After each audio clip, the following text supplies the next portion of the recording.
Break के बाद आपका स्वागत है।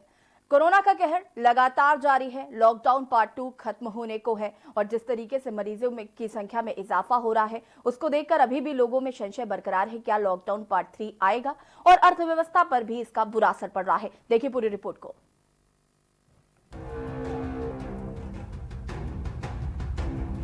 एक तरफ देश में कोरोना वायरस का संक्रमण बढ़ रहा है तो दूसरी तरफ इसके समाधान के लिए प्रधानमंत्री नरेंद्र मोदी हर संभव कोशिश कर रहे हैं। पहले लॉकडाउन में वित्त मंत्री ने गरीबों के लिए 1.70 लाख करोड़ के राहत पैकेज का ऐलान किया था। इस पैकेज के जरिए देश के किसान, मजदूर के अलावा बुजुर्ग, विधवा और दिव्यांगों को राहत देने की कोशिश की गई।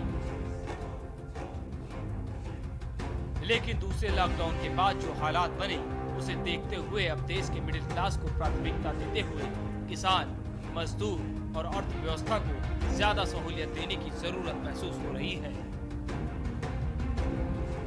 कोरोना का प्रकोप इंडस्ट्री के कई सेक्टर के लिए कहर साबित हुआ है तो मिडिल क्लास की तो कमर ही तोड़ दी है। कोरोना से जीडीपी में प्रमुख योगदान रखने वाले निजी उपभोग, निवेश और विदेशी व्यापार तीनों पर ही बुरी तरह से मार पड़ी है। तो इसकी वजह से करोड़ों की संख्या में नौकरियां जाने की आशंका है। किसान, मजदूर, बुजुर्ग और दिव्यांगों की लॉकडाउन के बीच आर्थिक स्थिति बिगड़ रही है। ऐसे में जरूरत है कि सरकार इसके लिए ठोस रणनीति बनाकर बड़ी राहत दे। कोरोना संकट के बीच बुधवार को केंद्रीय कैबिनेट की अहम बैठक होनी है जिसमें कोरोना और देश के आर्थिक हालात पर मंथन भी तय माना जा रहा है। दूसरे लॉकडाउन के बीच हर वर्ग सरकार की तरफ टकटकी लगाकर देख रहा है। देश में कोरोना का संकट भी बढ़ा है। स्वास्थ्य मंत्रालय के मुताबिक भारत में कोरोना के अब तक कुल 29,435 पॉजिटिव मामले सामने आ चुके हैं। पिछले 24 घंटे में 684 मरीज इलाज के बाद ठीक हुए हैं। मंत्रालय के मुताबिक अब तक कुल 6,868 लोग ठीक हो चुके हैं। 17 जिलों में 28 दिनों से कोई नया केस नहीं आया है। लेकिन हालात अभी भी पूरी तरह काबू में नहीं है। देश का पूंजीगत ढांचा खोखला हो रहा है। एविएशन सेक्टर, हॉस्पिटैलिटी, सूक्ष्म, लघु एवं मध्यम उद्यमों वाले सेक्टर तबाही के कगार पर हैं। बेरोजगारी दूसरी बड़ी समस्या बनकर सामने खड़ी है। एमएसएमई को इस समय तत्काल राहत की जरूरत है। मिडिल क्लास त्राहिमाम कर रहा है। ऐसे में देश राहत की मांग कर रहा है। स्पेशल डेस्क के न्यूज। कोरोना संक्रमित मरीजों के लिए उपचार के लिए जिला अस्पताल में कोविड केयर सेंटर स्थापित किया गया है। यहां के आइसोलेशन वार्ड में संक्रमित मरीजों को रखा गया है। इन मरीजों की लगातार 2 रिपोर्ट नेगेटिव आने पर छुट्टी कर दी जाती है। कोरोना संक्रमित मरीजों के मनोरंजन के लिए इस वार्ड में मनोरंजन के सभी साधन उपलब्ध कराए गए हैं ताकि ये मरीज यहां अपना समय अच्छी तरह से व्यतीत कर सकें। सिविल सर्जन डॉक्टर ओपी जुगावात ने बताया कि जिला अस्पताल परिसर में स्थापित कोविड केयर सेंटर के आइसोलेशन वार्ड में भर्ती सभी लोगों को गुणवत्ता युक्त भोजन उपलब्ध कराया जाता है। हेल्दी मेन्यू बनाया गया है। उनके लिए अलग से केटल, इंडक्शन स्टोव सब रखा गया है। उनके लिए अलग से कैरम बोर्ड, चेस, बहुत सारे इंडोर गेम्स की हमने पहले ही व्यवस्था कर दी थी और उनसे ये पूछ लेते हैं कि आप कौन सी किताबें पढ़ना पसंद करते हैं। उन किताबों को भी रखा गया है।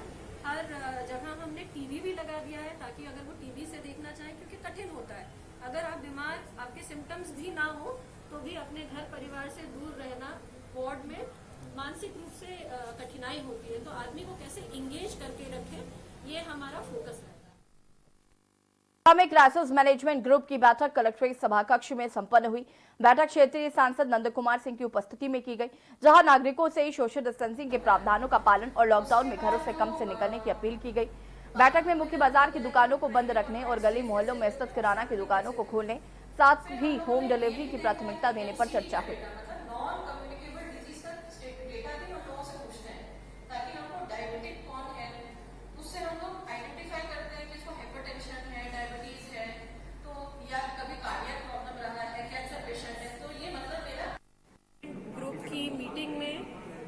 सर्वसहमति से और बहुत लंबे डिस्कशन के बाद ये एक डिसीजन आया है कि जो किराना दुकान चिन्हांकित की जाए, जो गलियों में है, जो छोटी बस्तियों में है, जहाँ पे चिल्लर का सामान लोग लेते हैं और होम डिलीवरी नहीं हो पाती है, उन दुकानों को 8 से 12 खुला रखा जाए, परंतु जो बड़ी दुकानें हैं और मार्केट एरिया में हैं वो पूर्वतः होम डिलीवरी को चालू रखें।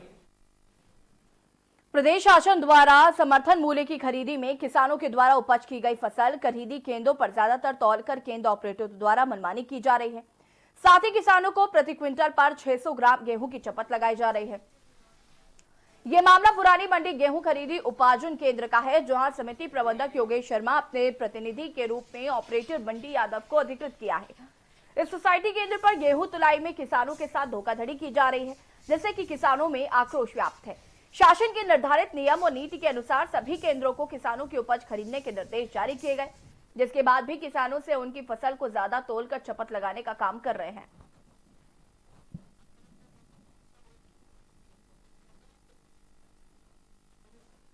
डिंडोरी जिले के ग्राम पंचायत बजाक रैयत की महिला सरपंच ने कोरोना वायरस को लेकर मोर्चा संभाल लिया है, जहां वो घर घर पहुंचकर घरों को सैनिटाइज करने का काम कर रही हैं।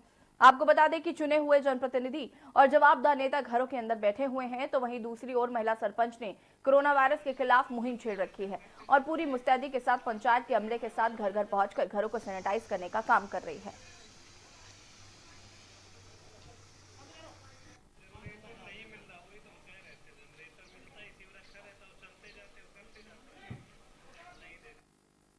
बालाघाट जिले के लांजी थाना अंतर्गत अस्थायी पुलिस चौकी जेमनी के समीप छत्तीसगढ़ राज्य की सीमा पर पुलिस एवं नक्सलियों के बीच मुठभेड़ हो गई। मामले की जानकारी देते हुए बालाघाट एसपी अभिषेक तिवारी ने बताया कि पुलिस की देवरबेली हॉक फोर्स एवं टेमनी हॉक फोर्स की टीम सुबह सर्चिंग पर गए हुए थे। ग्राम टेमनी के समीप तांडा नदी के पास मुठभेड़ होना बताया गया। नक्सली मौका देखकर भाग गए। वहीं पुलिस टीम ने को मौके से एक 12 बोर की भरमार बंदूक मिली है। नक्सलियों के 25 से 30 की संख्या में होने की संभावना है।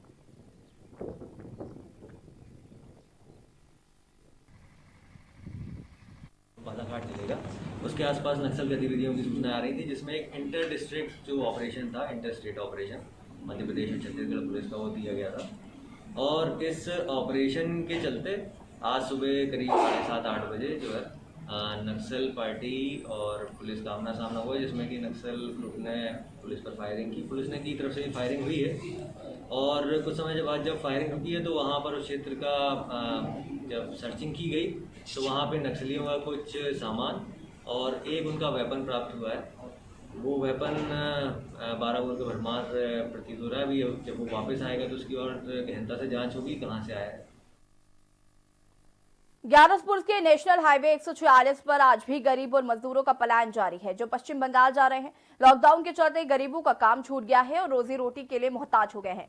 उनका कहना है कि अब तक उन्हें प्रशासन की तरफ से कोई भी मदद नहीं दी गई है।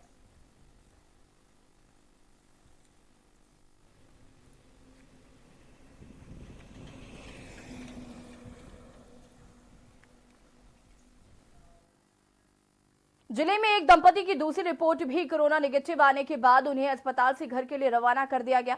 इस दौरान अस्पताल और जिला प्रशासन से जुड़े सभी आला अधिकारी मौजूद रहे। आपको बता दें कि अस्पताल से छुट्टी होने के बाद दंपति को कुछ दिन अपने घर में ही क्वारंटीन रहना होगा।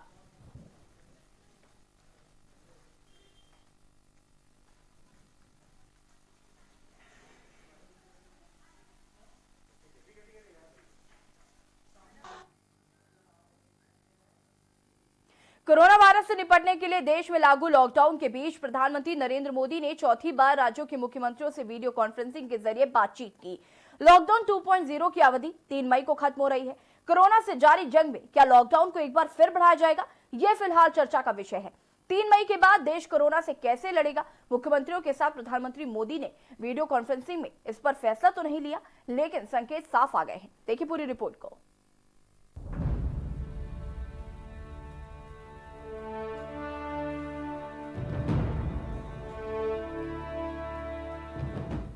कोरोना वायरस से निपटने के लिए देश में लागू लॉकडाउन के बीच प्रधानमंत्री नरेंद्र मोदी ने चौथी बार राज्यों के मुख्यमंत्रियों से वीडियो कॉन्फ्रेंसिंग के जरिए बातचीत की। लॉकडाउन 2.0 की अवधि 3 मई को खत्म हो रही है। कोरोना से जारी जंग में क्या लॉकडाउन को एक बार फिर बढ़ाया जाएगा, ये फिलहाल चर्चा का विषय है। 3 मई के बाद देश कोरोना से कैसे लड़े, सोमवार को मुख्यमंत्रियों के साथ प्रधानमंत्री मोदी की वीडियो कॉन्फ्रेंसिंग में इस पर फैसला तो नहीं आया, लेकिन संकेत साफ आ गए हैं। एक तरफ देश में कोरोना वायरस का संक्रमण बढ़ रहा है, तो दूसरी तरफ इसके समाधान के लिए प्रधानमंत्री ने तमाम राज्यों के सीएम के साथ बैठक की। पिछली बार जब पीएम ने मुख्यमंत्रियों के साथ बैठक की थी, तो उसमें लॉकडाउन 2 का फॉर्मूला निकाला था। इस बार 3 घंटे के मंथन के बाद वायरस की काट के लिए यही फॉर्मूला निकाला कि देश में लॉकडाउन 3 के लिए मानसिक और शारीरिक रूप से तैयार रहना पड़ेगा, क्योंकि वक्त की मांग कुछ ऐसी ही है। मौजूदा हालात को देखते हुए लॉकडाउन 3 मई के आगे भी बढ़ना लगभग तय है। लॉकडाउन बढ़ाना क्यों पड़ रहा है, इसका एक उदाहरण उत्तर प्रदेश के कानपुर से ही देखने को मिल गया, जहां जमात की वजह से मदरसे में पढ़ने वाले बच्चों को कोरोना बीमार कर गया, इल्म और इबादत में लगे बच्चों को संक्रमित कर गया। उत्तर प्रदेश के कानपुर में कोरोना कातिल रूप ले चुका है, तो आगरा राज्य में दूसरा सबसे संक्रमित जिला बन गया है। वहीं गुजरात में भी बुरा हाल है। महाराष्ट्र की हालत सबसे खराब है और राजधानी दिल्ली में तो हर दिन हॉटस्पॉट की संख्या बढ़ रही है। सोमवार को मैक्स हॉस्पिटल के 33 नर्सिंग स्टाफ कोरोना संक्रमित हो गए और जो पहले से ही हॉटस्पॉट है, वहां भी मरीजों की संख्या भी बढ़ती ही जा रही है। यानी जिन इलाकों में संक्रमण फैला, वहां के लोगों की लापरवाही की वजह से ही फैला, लेकिन लॉकडाउन की वजह से इलाके भर में ही सीमित रह गया। अगर सूरत हाल को समझे, ऐसे में लॉकडाउन बढ़ना तो तय है, ये मानकर चलना होगा, क्योंकि इस देश को अभी तक लॉकडाउन ने ही बचा रखा है। भारत में कोरोना के हॉटस्पॉट सीमित हैं, व्यापक स्तर पर कोरोना नहीं फैला है। जहां पहले केस हैं, संक्रमण को उन्हीं इलाकों तक सीमित कर दिया गया है। इसी बात की गवाही आंकड़े भी देते हैं। आंकड़ों के मुताबिक देश के 8 राज्यों में ही कोरोना वायरस के 88% मामले हैं। महाराष्ट्र, गुजरात, दिल्ली, मध्य प्रदेश, राजस्थान, उत्तर प्रदेश, तमिलनाडु और आंध्र प्रदेश ही सबसे ज्यादा संक्रमण के मामले। इन 8 राज्यों को छोड़कर देश के बाकी राज्यों में हालात काफी हद तक नियंत्रण में हैं। बाकी राज्यों में जिले की स्थिति को देखते हुए सशर्त छूट मिल सकती है। मजदूरों और छात्रों को निकालने का प्लान बनाया जा सकता है, लेकिन जहां हालात गंभीर हैं, वहां तो कोई रियायत नहीं मिलने वाली। यानी लॉकडाउन पार्ट 3 की तस्वीर काफी हद तक साफ नजर आ रही है, लेकिन ये कितने दिनों का होगा, ये कहना अभी मुश्किल है। स्पेशल डेस्क के न्यूज।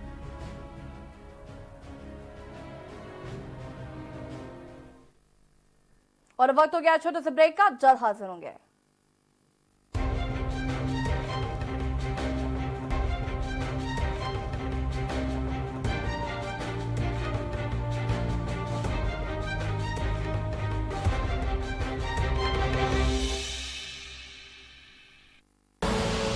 आप देख रहे हैं के न्यूज, खबरों का सारथी। Mount Litra Z School, Unnao, #1 in academics, #1 in sports, best teachers, best result, smart classroom, best transport facility, world class infrastructure के साथ Mount Litra Z School, Unnao। लम्हे छोटे से ये जिंदगी से भरे, इन्हें हाथों में भर ले और जी ले जरा। मुसाफिरा तू है चला, मुसाफिरा रे। छोटे छोटे लम्हों का अनोखा सफर, कमला पसंद, अनोखा स्वाद।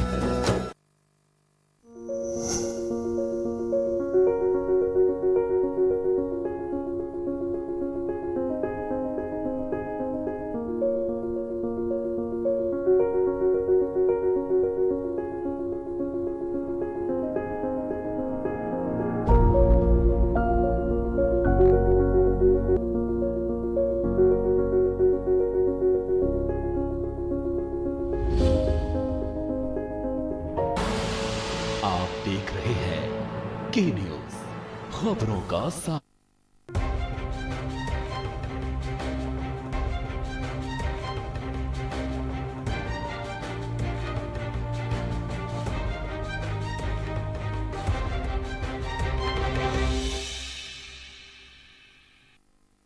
ब्रेक के बाद आपको स्वागत है।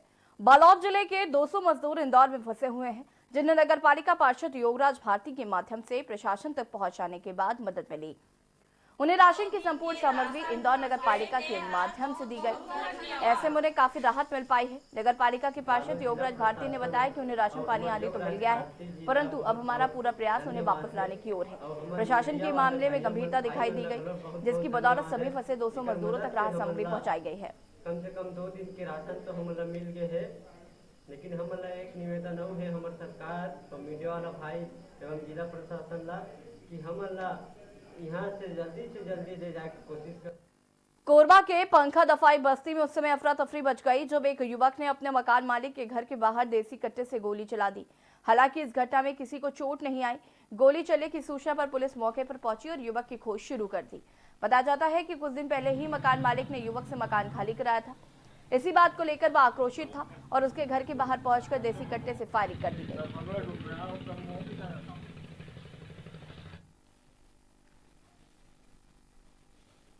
लगभग 1:30 से 2 बजे के बीच पुलिस को सूचना मिला कि पंखा दफाई के पास एक घर में जो है किसी बदमाश द्वारा घर के दरवाजे पे देसी कट्टा से फायर किया है करके। तस्दीक किए तो पता चला कि किराएदार को लेकर आपसी विवाद था और जो आरोपी है मेन और उसके उसका साथी जो है उसको किसी कारणवश घर से किराए से निकाल दिया था। ओम प्रकाश साहू पिता हीरालाल साहू जो मकान मालिक है, उस बात को लेकर विवाद हुआ था। पता तलाश जारी है, जल्दी ही उन लोग को हम लोग कब्जे में ले लेंगे। अभी जांच जारी है। राजस्थान के कोटा में पढ़ाई कर रहे विद्यार्थी सुबह कबीरधाम जिला पहुंच गए हैं, जिसके बाद विद्यार्थियों को जिले के बोरला और कवर्धा में स्वास्थ्य परीक्षण किया जा रहा है। राज्य शासन के निर्देश पर महासमुंद और रायपुर जिले के छात्र छात्राओं को स्वास्थ्य परीक्षण के बाद कबीरधाम जिले में 14 दिन क्वारंटीन किया जाएगा। इस विद्यार्थियों में महासमुंद जिले के 120 और रायपुर जिले के 140 छात्र छात्राएं शामिल हैं। आपको बता दें कि कोरोना वायरस की रोकथाम और बचाव के लिए 135 छात्रों में के बोरला के कस्तूरबा आवासीय शिक्षा परिसर के और 117 छात्राओं को कवर्धा से कन्या शिक्षा परिसर में क्वारंटीन रखा जाएगा। स्वास्थ्य परीक्षण के लिए 8 टीमें बनाई गई हैं।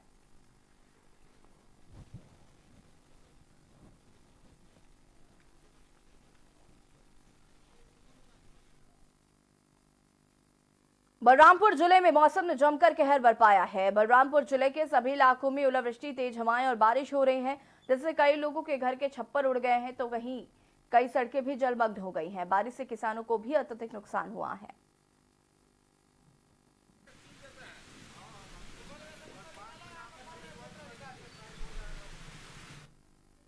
राज्य की पुलिस प्रशासन लॉकडाउन को सफल बनाने में पूरी तरह मुस्तैद है। पुलिस अवैध काबू को रोकने के लिए 24 घंटे सक्रिय है और इसी सक्रियता से उत्तर प्रदेश से नशीली कफ सिरप ला रहे हैं। युवक को बलरामपुर पुलिस ने रंगे हाथों पकड़ लिया।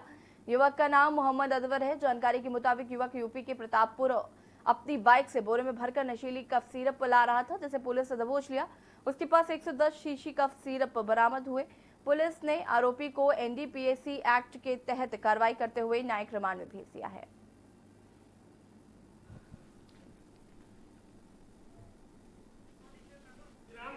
से 4/2020 को मुखबिर से सूचना प्राप्त हुई थी कि खोरमा निवासी अनवर खान ग्राम बभनी उत्तर प्रदेश से कफ सिरप लेकर प्रतापपुर जा रहा है कि सूचना पर बस स्टैंड वाडप नगर में घेराबंदी कर उसे पकड़ा गया मोटरसाइकिल सहित और उसके कब्जे से 110 नग कफ सिरप प्राप्त हुआ। मुंगेली जिला अस्पताल में मरीजों के इलाज के साथ आवाजाही की बढ़ती संख्या के मद्देनजर सुरक्षा बढ़ा दी गई है, जहां मदद के लिए जिला अस्पताल में आम लोगों की सुविधा को देखते हुए पुलिस प्रशासन द्वारा सहायता केंद्र की स्थापना की गई। इस केंद्र में एक सहायक उप निरीक्षक के साथ 2 आरक्षक व 2 सैनिक को कार्य संपादन हेतु पदस्थ किया गया। पुलिस अधीक्षक के मार्गदर्शन में सहायता केंद्र का उद्घाटन किया गया। इसी अवसर पर सिटी कोतवाली प्रभारी कविता दुबरे सहित पुलिस के जवान उपस्थित रहे।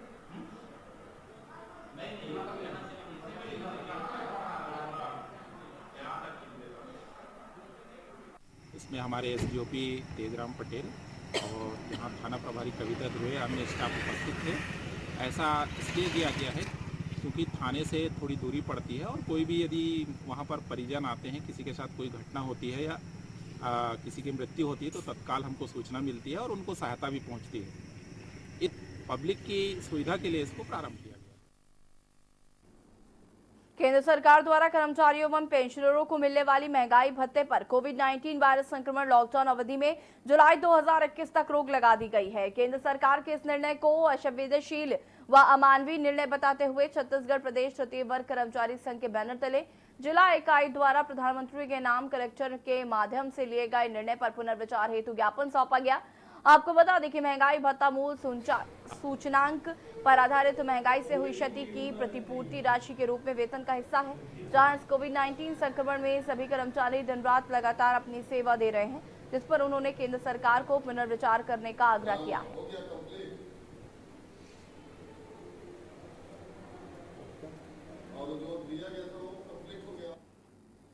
राज्य सरकार की पहल के बाद राजस्थान के कोटा में फंसे छत्तीसगढ़ के बच्चों की वापसी का सिलसिला शुरू हो गया है। दुर्ग संभाग के करीब 400 बच्चों को लेकर बस बिलासपुर पहुंच चुकी है। यहां जहां एक निजी स्कूल में बच्चों की स्क्रीनिंग की व्यवस्था की गई, जिसके बाद बच्चों को 4 अलग अलग हॉस्टल में 14 दिन के लिए क्वारंटीन किया जा रहा है। क्वारंटाइन अवधि पूरा करने के बाद बच्चों को अपने गृह जिले में वापसी करा दी जाएगी। जरूरत के आधार पर बच्चों के टेस्टिंग सैंपल भी लिए जाएंगे। आपको बता दें कि एहतियात के तौर पर एक संभाग के बच्चों को दूसरे संभाग में क्वारंटीन किया जा रहा है।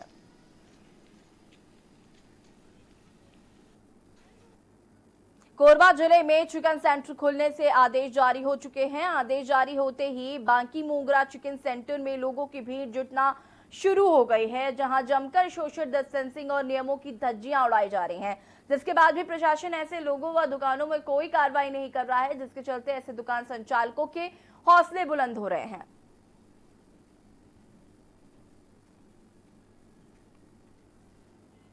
प्रदेश सरकार ने मध्य प्रदेश के मजदूरों की घर वापसी को हरी झंडी दे दी है। इसके बाद से ही मजदूरों को अन्य राज्यों से अपने घर के लिए रवाना कर दिया गया। हालांकि मजदूरों के घर वापसी का सिलसिला 3 दिन पहले से बदस्तूर जारी है। अब तक करीब 3500 मजदूरों की जांच कर उन्हें अपने घर बसों के द्वारा भेजा जा चुका है।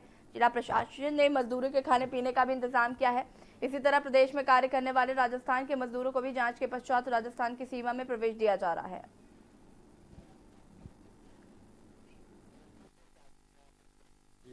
जैसलमेर से हमारे यहाँ करीब 3300 लोग जो आज आए हैं, इसमें 68 बसेस में आए हैं और इसी तरीके से राजस्थान की तरफ जाने वाले जो मजदूर हैं वो लगभग करीब 1500 हैं। जिनको गरियाबंद पुलिस अधीक्षक भोजराम पटेल के निर्देश में जिला पुलिस अधिकारियों और कर्मचारियों की कोरोना जांच का काम संपन्न हुआ। आपको बता दें कि देश भर में फैल चुकी कोरोना महामारी से बचाव हेतु कोरोना की जांच कराई जा रही है, जिसे देखते हुए लगातार शासन प्रशासन के साथ डॉक्टरों के पुलिस अधिकारी कर्मचारी इस लड़ाई में अहम भूमिका निभा रहे हैं, जिसके चलते पुलिस जवानों को भी अपनी सुरक्षात्मक जांच है। गरियाबंद जिला पुलिस अधीक्षक भोजराम पटेल के निर्देश पर जिला अस्पताल में जिला पुलिस बल के लगभग 50 पुलिस अधिकारी कर्मचारियों को जिला अस्पताल में कोरोना की जांच कर सैंपल लिया गया।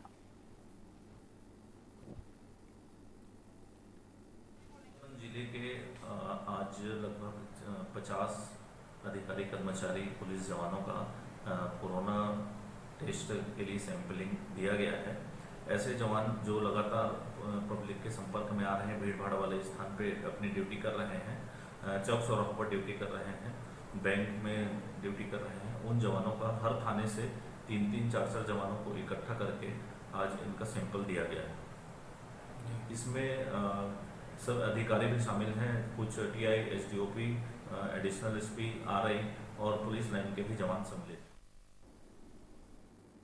रायसेन मुख्यालय पर कोरोना सेंटर में इस वक्त अफरा तफरी मच गई, जब 2 कोरोना संक्रमित मरीजों को एम्बुलेंस द्वारा भोपाल ले जाया जा रहा था कि अचानक पाल सिनेमा के पास मोड़ पर एम्बुलेंस अनियंत्रित होकर एक दुकान में घुस गई, जिससे कि एम्बुलेंस का आधा हिस्सा काफी क्षतिग्रस्त हो गया। तभी प्रशासन द्वारा तत्काल दूसरी एम्बुलेंस की व्यवस्था की गई।